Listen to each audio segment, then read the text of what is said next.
Hello नमस्कार किसान भाई, आपका स्वागत है Mahatma ji fish farming YouTube channel पे।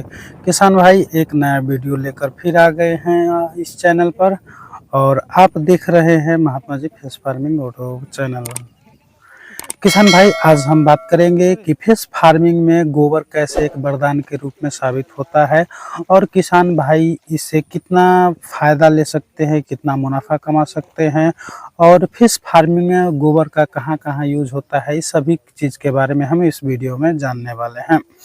किसान भाई गोबर के 8 यूज़ के बारे में हम इसमें बताएंगे। जी हाँ, 8 पॉइंट रखने वाले हैं कि गोबर को कैसे यूज़ करना है और किस प्रकार से यूज़ करना है, और बात करेंगे कि 1 एकड़ में कितना आपको गोबर डालना है, किस हिसाब से डालना है, डालने का क्या तरीका होता है। डालने का 3 तरीका होता है। पॉन्ड में या फिश फार्मिंग में गोबर को 3 तरीके से डाल सकते हैं। इस सभी चीज़ के बारे में इस वीडियो में जानेंगे और वीडियो को लाइक कर दीजिए, चैनल को सब्सक्राइब कर दीजिए और वीडियो अच्छा लगे तो शेयर भी कर दीजिएगा ताकि शेयर करने से दूसरों को भी फ़ायदा मिल सके। किसान भाई गोबर के पहले पॉइंट में बात करते हैं कि जब आप गाय या भैंस का गोबर अपने तालाब में डालते हैं तो गाय के गोबर या भैंस के गोबर में कुछ दाना का अंश मिला रहता है। जी हाँ, उस दाने के अंश मिले होने के कारण मछली उस दाने को डायरेक्ट आहार के रूप में लेती है। और दूसरे पॉइंट पर बात करते हैं किसान भाई, जब आप गोबर को पानी में डायरेक्ट रूप में डालते हैं तो उससे में कीड़ा होता है, कीड़ा मकोड़ा होता है, उससे कॉमन कार्प फिश डायरेक्ट रूप में कीड़ों को ग्रहण करती है और उसे कॉमन कार्प का आहार मिल जाता है और कॉमन कार्प फास्ट ग्रोथ दिखाती है आपके पॉन्ड में। तीसरे पॉइंट में बात करते हैं किसान भाई, तो बकरी का गोबर भी फिश फार्मिंग में डाल सकते हैं, लेकिन बकरी के गोबर को डालने से पहले आपके उसके बीट को चूर्ण बनाकर आपको घोलकर पानी में छिड़काव करना पड़ेगा, तब जाकर फिश फार्मिंग में फिश उसे ग्रहण करेंगे, पॉन्ड में ग्रहण करेंगे। साथ ही कुछ ऐसा भी कहा जाता है कि बकरी के गोबर को कुछ मछलियां डायरेक्ट रूप में ही भोजन करती है, लेकिन मैंने ऐसा कुछ देखा नहीं है। हाँ, कुछ स्तर तक, बहुत कम स्तर तक मछलियां उसे डायरेक्ट रूप में खाती हैं, क्योंकि मैंने ये तरीका अपने पॉन्ड में अपना कर देखा था तो कुछ खास रिजल्ट मुझे देखने को नहीं मिला। इसीलिए अगर आप बकरी का गोबर फिश पॉन्ड में डालना चाहते हैं तो उसे चूर्ण बनाकर ही डालें। अगले पॉइंट में बात करते हैं किसान भाई, जब गोबर को आप अपने पॉन्ड में डालते हैं तो उससे पॉन्ड के साथ प्रतिक्रिया करती है गोबर और पॉन्ड में प्लवक तैयार होता है, जिससे जू प्लैंकटन और फ्लाइटोप्लैंकटन के नाम से हम लोग जानते हैं।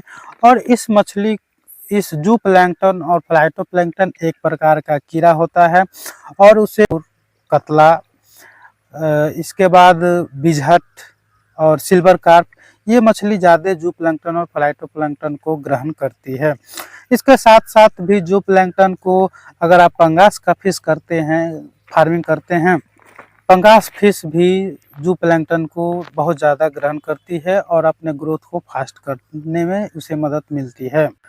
5वें पॉइंट में बात करते हैं किसान भाई, जब आप गाय के गोबर को, हाँ जी भैंस के गोबर नहीं, गाय के गोबर को घोल कर डाइल्यूट कर कर अपने पॉन्ड में अगर डालते हैं तो उससे पॉन्ड में ऑक्सीजन लेवल आपका बेहतर होता है और जिसके कारण फिश में को सांस लेने में परेशानी नहीं होती है, मछली आपका ऊपर नहीं जागेगा और अपने पानी के सतह के नीचे ही रहेगा और उसको सरवाइव करने में भी कोई भी परेशानी नहीं होती है। इसीलिए कोशिश करें कि गाय का गोबर अपने पॉन्ड में डाइल्यूट करके ज़्यादा से ज़्यादा देने की कोशिश करें। छठे पॉइंट में बात करते हैं किसान भाई, गोबर को किस तरह से तालाब में आप डाल सकते हैं। जैसा कि मैंने पहले बताया, गोबर को डालने का 3 तरीका होता है पॉन्ड में।